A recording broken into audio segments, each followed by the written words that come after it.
Hello friends, good evening. Welcome to R Y nursing classes.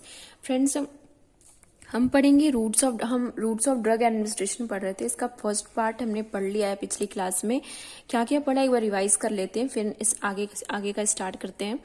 Roots of drug administration means, routes means मैंने क्या बताया था, path या ways. Drug means medicine, administration means body में enter कराना। बहुत सी डिफरेंट पाथ हैं वेज हैं जिसके थ्रू हम मेडिसिन को बॉडी में एंटर कराते हैं। ठीक है।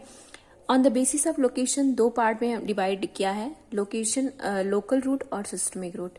लोकल रूट क्या होता है कि जो ड्रग है अपना जो है लोकलाइज एरिया पे जाके अपना इफेक्ट शो करता है, लोकल एरिया पे जाके अपना इफेक्ट शो करता है, मीन्स किसी टारगेट एरिया पे। जिसमें हमने पढ़ा टॉपिकल रूट जो कि स्किन पे जाके अपना इफेक्ट शो करता है। इनहेलेशन मीन्स लंग्स पे जाके अपना इफेक्ट शो करता है और कंजेशन से रिलीव करता है। हमने वेजोडायलेटर का एग्जाम्पल मैंने बताया था। रेक्ट्रोवेजाइनल सपोजिटरी जो किस तरह से जाके लोकल एरिया पे, लोकलाइज एरिया पे, वेजाइना पे या रेक्टम पे जाके कैसे अपना इफेक्ट शो करता है। इंस्टॉलेशन में मैंने बताया था ईयर, नोज, आईज के बारे में, जहां पे मैंने ईयर और नोज, आईज और नोज के बारे में बहुत ही इंपॉर्टेंट चीजें भी बताई हैं। अगर आपने नहीं देखा है तो वहां पे जाके वो वीडियो जाके देख लेना, बहुत ही इंपॉर्टेंट है एग्जाम के पॉइंट ऑफ व्यू से। नेक्स्ट है ये हमने लोकल रूट पढ़ लिया है। नेक्स्ट हम आते हैं सिस्टमिक रूट। सिस्टमिक रूट क्या होता है, लोकल रूट क्या था कि ये किसी लोकल एरिया पे जाके अपना इफेक्ट शो कर रहा था मेडिसिन। सिस्टमिक रूट क्या है कि जो ड्रग है बॉडी में एंटर कराते हैं थ्रू ये पूरी बॉडी में जनरल सर्कुलेशन में ड्रग जो है डिजोल्व होके अपना local effect means systemic effect show करता है। इसमें क्या होता है, इसमें दो हैं, एटर्नल और पैरेंटल। एटर्नल क्या होता है कि ये इसमें एटर्नल और पैरेंटल दोनों में सिस्टमिक इफेक्ट मीन्स पूरे बॉडी में अपना इफेक्ट शो कर रहा है। लेकिन एटर्नल में एक डिवाइड किया गया ओरल रूट, जिसमें हम थ्रू इसमें क्या होता है, एटर्नल थ्रू इंटेस्टाइन से होते हुए ड्रग जाता है फर्स्ट पास मेटाबॉलिज्म को क्रॉस करते हुए। इसके बारे में अभी हम डिटेल में पढ़ेंगे। ये मीन्स एटर्नल मीन्स होता है इंटेस्टाइन से होते हुए ड्रग जाना, उसको एटर्नल बोलते हैं इसको, जिसमें एक आता है oral. Parental means direct blood में जो है ड्रग जाता है, डायरेक्ट ब्लड में एंटर करता है और अपना जनरल सर्कुलेशन में जाके अपना इफेक्ट शो करता है। इन्वेजिव होता है, नॉन इन्वेजिव दो तरह से। इन्वेजिव में मतलब होता है जिसमें निडल या सिरिंज का यूज हम करते हैं, जैसे कि इंट्रावेनस हुआ, इंट्रावेनस मैंने 2 बार लिख दिया है, इंट्रावेनस हुआ, इंट्राडर्मल हुआ, सबक्यूटेनियस हुआ और इंट्रामस्कुलर हुआ। ठीक है, ये आपका इन्वेजिव है, ये आपका इन्वेजिव है। बाकी नॉन इन्वेजिव में आपके आते हैं इसमें जिसमें नीडल या सिरिंज का यूज हम नहीं करते हैं। उसमें आते हैं आपके रेक्टल, इनहेलेशन, नेजल और क्यूटेनियस या ट्रांसडर्मल, ये आपके नॉन इन्वेजिव में आते हैं। ठीक है, ये मुझे अलग अलग करके लिखना चाहिए था, इन्वेजिव अलग और नॉन इन्वेजिव सब समझ लेना। जो पैरेंट्रल है, पैरेंट्रल मीन्स डायरेक्ट ब्लड में जाके जो मेडिसिन डायरेक्टली ब्लड में जाता है और वो वहां पे जाके अपना सिस्टमिक इफेक्ट शो करता है पूरे बॉडी में, जिसमें 2 तरह का पैरेंट्रल को डिवाइड किया गया है, इन्वेजिव और नॉन इन्वेजिव। इन्वेजिव मीन्स जिसमें नीडल या सिरिंज का यूज करते हैं, जिसमें आपका आता है सबक्यूटेनियस, इंट्रावेनस, इंट्राडर्मल और इंट्रामस्कुलर। और नॉन इन्वेजिव में जिसमें निडल या सिरिंज का हम यूज नहीं करते हैं, उसमें आता है क्यूटेनियस, ट्रांसडर्मल, नेजल, इनहेलेशन और रेक्टल। ठीक है, ये आपका हो गया पैरेंट्रल। अब आते हैं, हम पढ़ते हैं एटर्नल। एटर्नल सिस्टमिक रूट का हम एटर्नल पढ़ते हैं। एटर्नल क्या होता है, जिसके अंदर आता है ओरल, मीन्स जो ड्रग है ओरली बॉडी में एंटर होता है इंटेस्टाइन के थ्रू। तो ओरल रूट क्या होता है, इसके कई एडवांटेज है। ये तो सबसे पहले तो ये मोस्ट कन्वीनियंट होता है। ठीक है, मोस्ट कन्वीनियंट ये रूट है oral route. It is a most commonly use method in community, ये मोस्ट ओल्डेस्ट मेथड है। ये सब बहुत ही पुराना मेथड है जिसका यूज किया जा रहा है और कॉमनली यही कम्युनिटी में यूज होता है। सेल्फ एडमिनिस्ट्रेशन नॉट रिक्वायर और स्किल्ड पर्सन मीन्स ये सेल्फ ले सकता है, इसमें किसी स्किल्ड पर्सन की आवश्यकता नहीं होती, किसी नर्सेस या डॉक्टर की आवश्यकता नहीं होती है। ये पेनलेस होता है, ये चीपली अवेलेबल होता है हर एक जो है फार्मेसी पे, और लेस रिस्क ऑफ इन्फेक्शन होता है। इस इन्फेक्शन का चांस यहाँ पे बहुत कम होता है। ठीक है, ये एडवांटेजेस है। डिसएडवांटेजेस में आते हैं, it has first pass metabolism effect और डिक्रीज बायो अवेलेबिलिटी। इसको आप ध्यान से समझना कि ये ओरल रूट क्या होता है, फर्स्ट पास मेटाबॉलिज्म इफेक्ट ये कैसे होता है। मीन्स ओरली हम ड्रग को लेते हैं तो ये इंटेस्टाइन मीन्स हम ओरली जो है ओरली हम मान लो ये ड्रग को ले रहे हैं, ड्रग ये जा रहा है ओरली, इंटेस्टाइन को पास करते हैं। मेरा डायग्राम बहुत ही बुरा है तो बस समझ लेना। मान लो ये मुंह है ओरली ये जा रहा है, ठीक है, मेडिसिन ओरली जा रहा है, ये अंदर पेट में, फिर ये इंटेस्टाइन में जाता है, इंटेस्टाइन में जाएगा, उसके बाद इंटेस्टाइन की जो लेयर है, इंटेस्टाइन की जो म्यूकस मेम्ब्रेन है, यहाँ पे ये एब्जॉर्ब होता है और यहाँ पे पोर्टल वेन होता है, पोर्टल वेन के थ्रू ये लीवर में चला जाता है, लीवर में चला जाता है, और लीवर में क्या है, ये मेटाबोलाइज हो जाता है, मेटाबोलाइज इन लीवर, ठीक है। तो पहले तो समझो ये जो it has first pass metabolism effect का मतलब क्या बोल रहा है।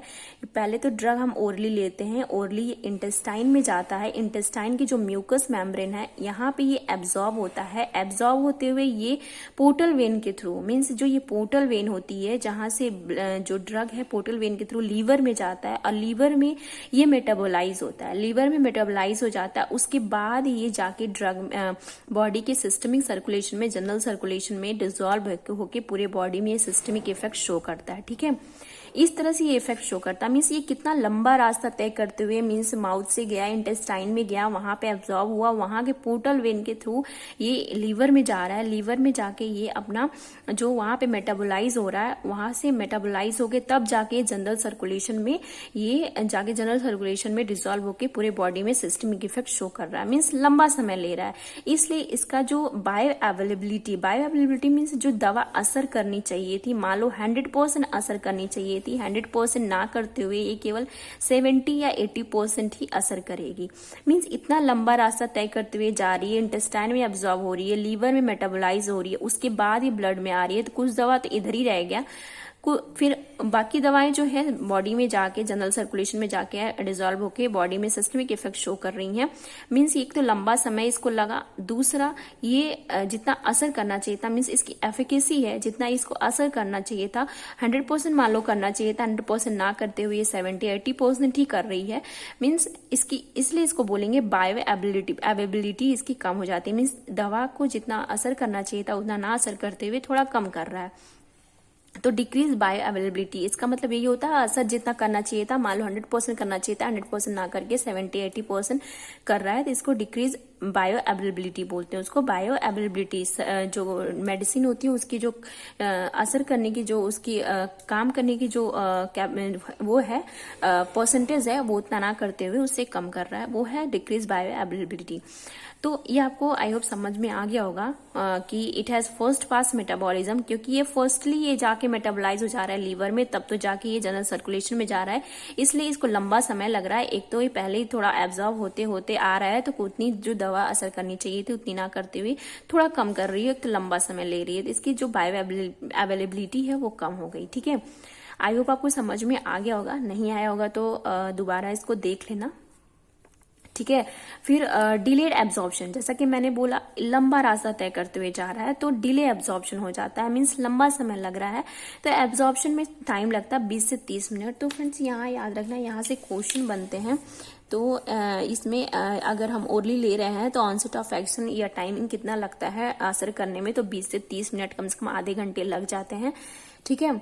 तो ये 20-30 मिनट होता है, डिले एब्जॉर्प्शन होता है, और अनप्लेजेंट टेस्ट होता है। अनप्लेजेंट टेस्ट मीन्स कड़वा होता है, तो इसलिए लोग नहीं लेना चाहते हैं, कड़वा भी लगता है। Not given in emergency situation, तो ये भी आपको समझ में आ जाना चाहिए कि इमरजेंसी सिचुएशन में क्यों नहीं देते, क्योंकि हमको ऑन द स्पॉट काम कराना, ऑन द स्पॉट एक्शन कराना है, तो लेकिन ओरली दे रहे हैं तो ऑन द स्पॉट एक्शन करेगा नहीं, क्योंकि इसको लंबा समय तय करते हुए इंटेस्टाइन में जाएगा, फिर लीवर में जाएगा, वहां मेटाबोलाइज होगा, फिर जाके ये अपना असर दिखाएगा, वो भी 100% नहीं है, बायो अवेलेबिलिटी इसकी थोड़ी कम हो जाती है, तो इसलिए ये लंबा समय एक तो ले रहा है और ऊपर से उतना असर नहीं कर रहा है, तो थोड़ा कम कर रहा है, जितना करना चाहिए 100% करना चाहिए उतना ना करके 70-80% कर रहा है, और तुरंत हमको ऑन द स्पॉट एक्शन कराना है, क्योंकि इमरजेंसी सिचुएशन है, तो इसलिए हम ओरली जो है हम इमरजेंसी सिचुएशन में नहीं दे सकते हैं, और इसका एस्पिरेशन होता है खासकर चिल्ड्रंस में और ओल्ड एज में, ठीक है, ओल्डर पीपुल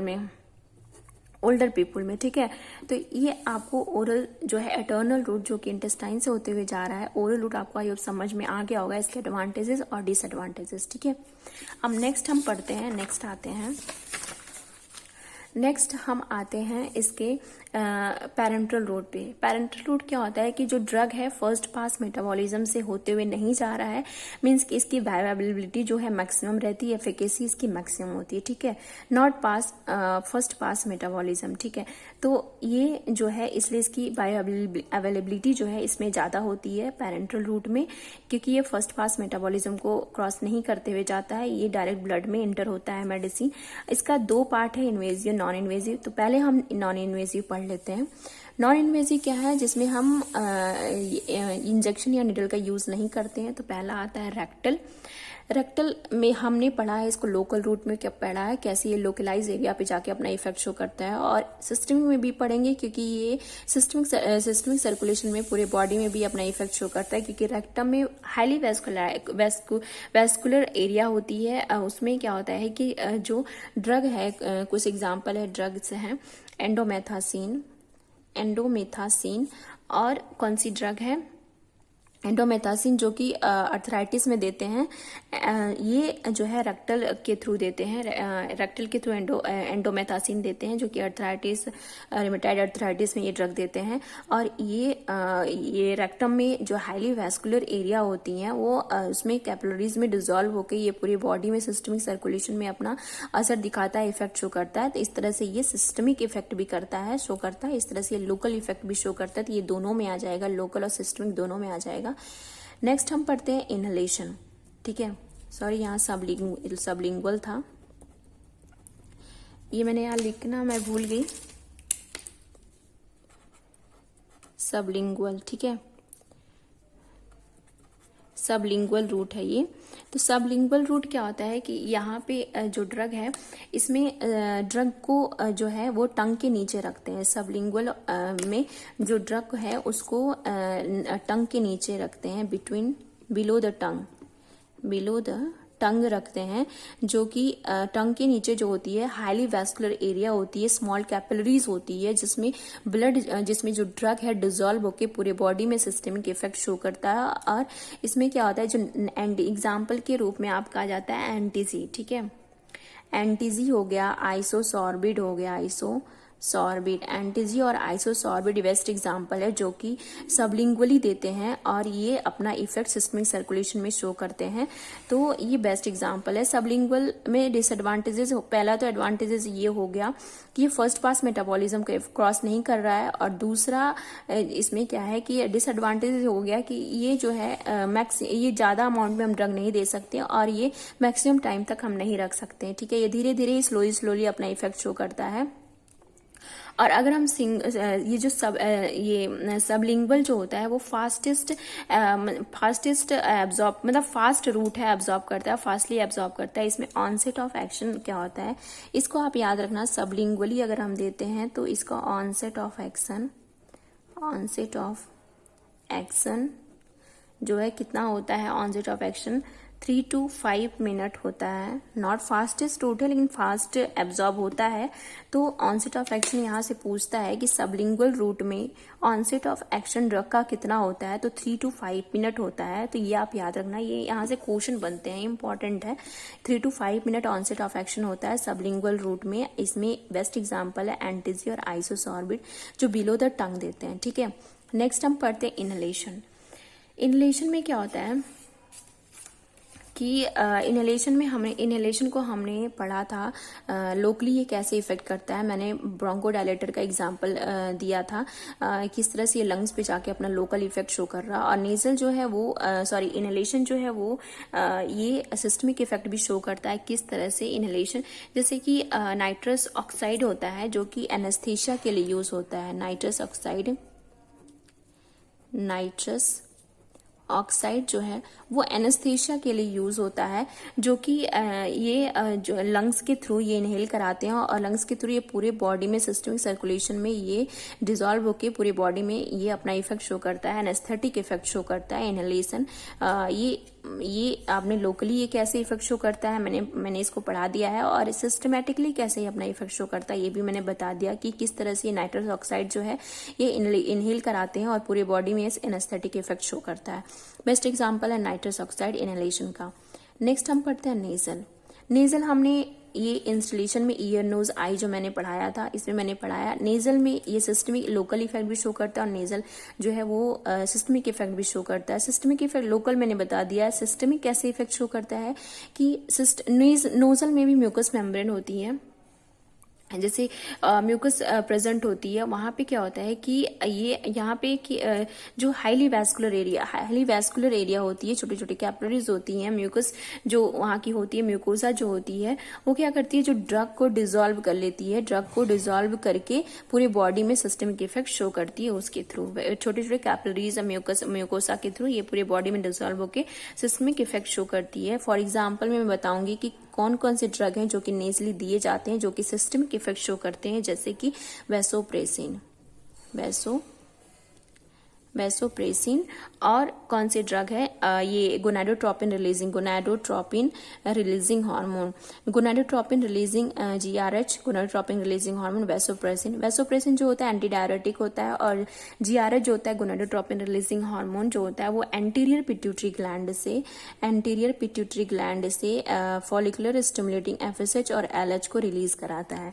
एक तो वैसोप्रेसिन और गोनाडोट्रोपिन हार्मोन, ये दोनों जो है नेजल देते हैं। ये नेजल इसलिए देते हैं क्योंकि ये सिस्टमिक इफेक्ट यहाँ से शो करता है, क्योंकि नोज में भी म्यूकोसा प्रेजेंट होती है, वहां से ये पूरे बॉडी में डिसॉल्व होकर जनरल सर्कुलेशन में अपना इफेक्ट शो करती है पूरे बॉडी में, जिसमें वैसोप्रेसिन एंटी डायरेटिक और गोनाडोट्रोपिन रिलीजिंग हार्मोन ये नोज के थ्रू देते हैं। और ये वैसोप्रेसिन एंटी डायरेटिक है और गोनाडोट्रोपिन रिलीजिंग हार्मोन जो है एंटीरियर पिट्यूटरी ग्लैंड से फॉलिकुलर स्टिमुलेटिंग हार्मोन और ल्यूटिनाइजिंग हार्मोन को रिलीज कराता है। ठीक है, ये हमने पढ़ लिया रेक्टल, सबलिंगुअल, इनहेलेशन और हमने पढ़ा ये नेजल। इनहेलेशन में मैंने बताया कि ऑनसेट ऑफ एक्शन जो होता है 2 to 3 मिनट होता है इनहेलेशन में। Onset of action 2 to 3 minute होता है, मीन्स ये सेकेंड मोस्ट फास्टेस्ट रूट होता है इनहेलेशन, 2 to 3 मिनट होता है। मीन्स यहाँ से भी क्वेश्चन बनते हैं कि सेकेंड मोस्ट फास्टेस्ट रूट जो होता है ऑनसेट ऑफ एक्शन किसका होता है, इनहेलेशन का होता है। फर्स्ट मैं बताऊंगी बाद में जब मैं पैरेंटल रूट पढ़ाऊंगी। सेकेंड मोस्ट फास्टेस्ट रूट होता है एब्जॉर्प्शन का इनहेलेशन के थ्रू, और सबलिंगुअली अगर हम दे रहे हैं तो एब्जॉर्प्शन 3 to 5 मिनट होता है, लेकिन सेकेंड मोस्ट फास्टेस्ट रूट जो होता है एब्जॉर्प्शन का इनहेलेशन के थ्रू होता है 2 to 3 मिनट्स। ठीक है, हमने रेक्टल पढ़ लिया, सबलिंगुअली पढ़ लिया, इनहेलेशन पढ़ लिया, नेजल पढ़ लिया। अब क्या बचता है, क्यूटेनियस और ट्रांसडर्मल। नॉन इन्वेसिव में ये बच रहा है। क्यूटेनियस ट्रांसडर्मस क्या होता है, स्किन पे पैचेस होते हैं, मेडिसिन के रूप में पैचेस होते हैं जो कि स्किन पे लगाते हैं और जो स्लोली कांस्टेंट अमाउंट में जो है स्लोली अपना इफेक्ट शो करते हैं पूरे सिस्टमिक सर्कुलेशन में, पूरे बॉडी में जाके। ये इसमें बेस्ट एग्जाम्पल मैं बता सकती हूँ, एंटीजी नाइट्रोग्लिसरीन जो है, ये पैचेस जो है एंजाइना पेक्टोरिस में दिए जाते हैं। ये एंटीजी क्यूटेनियस के थ्रू मीन्स ट्रांसडर्मल स्किन पे लगा देते हैं और स्लोली ये अपना इफेक्ट जो है शो करता है। हमने पढ़ा पैरेंटल रूट का रेक्टल, नॉन इन्वेजिव ने अभी पढ़ा पैरेंटल का rectal, sublingual, inhalation, nasal, cutaneous और ट्रांसडर्मल। ये हम पढ़ लिए नॉन इन्वेजिव। मीन्स हमने रूट्स ऑफ ड्रग एडमिनिस्ट्रेशन में लोकल रूट पढ़ लिया, सिस्टमिक रूट में हमने एटर्नल रूट में जिसमें ओरल आता वो पढ़ लिया, पैरेंटल रूट सिस्टमिक रूट को 2 भाग में डिवाइड किया गया, एटर्नल और पैरेंटल। एटर्नल में हमने ओरल पढ़ लिया, सेकंड पैरेंटल में हमने नॉन इन्वेजिव पढ़ लिया जिसमें rectal, sublingual, inhalation, nasal, cutaneous और ट्रांसडर्मल है। अब इन्वेजिव में आता है इंट्रामस्कुलर जो कि मसल्स में देते हैं मेडिसिन को, सबक्यूटेनियस जो फैट होती है, सबक्यूटेनियस फैट होती है स्किन में डर्मिस के नीचे, उसमें देते हैं ड्रग को। इंट्रावेनस जो आईवी के थ्रू देते हैं और ये इंट्राडर्मल जो डर्मिस के लेयर में देते हैं। ये बहुत ही इंपॉर्टेंट है, इसको मैं 3rd क्लास में पढ़ाऊंगी। ये intramuscular route, subcutaneous route, intravenous route और इंट्राडर्मल रूट जो मैं 3rd क्लास में पढ़ाऊंगी। कल इसका ये पढ़ाऊंगी मैं। आज हमने पढ़ लिया फर्स्ट क्लास में मैंने पढ़ा local routes of drug administration के बारे में पढ़ा। लोकल रूट फर्स्ट क्लास में हमने पढ़ लिया। आज हमने पढ़ लिया सिस्टमिक रूट का एटर्नल रूट जिसमें ओरल आता है। पैरेंटल रूट में हमने पढ़ लिया non invasive, rectal, sublingual inhalation, nasal और किटानियस ट्रांसडर्मल। और नेक्स्ट क्लास में, आगे वाली क्लास में पढ़ेंगे हम इंट्रामस्कुलर इन्वेजिव का, इन्वेजिव पैरेंटल का इन्वेजिव पढ़ेंगे, इंट्रामस्कुलर, सबक्यूटेनियस, इंट्रावेनस और इंट्राडर्मल। ये हम नेक्स्ट क्लास में पढ़ेंगे। और ये आप याद रखना, सबलिंगुअल जो होता है, ये सबलिंगुअल क्या होता है, इसका ऑनसेट ऑफ एक्शन जो होता है ये 3 to 5 मिनट होता है। और इनहेलेशन जो होता है सेकेंड मोस्ट फास्टेस्ट रूट है एब्जॉर्प्शन का, 2 to 3 मिनट। तो ये आप याद रखना, यहाँ से क्वेश्चन बनते हैं। तो आई होप आपको समझ में आया होगा। अगर नहीं समझ में आया तो प्लीज कमेंट करना। और तब तक के लिए all the best. Thank you.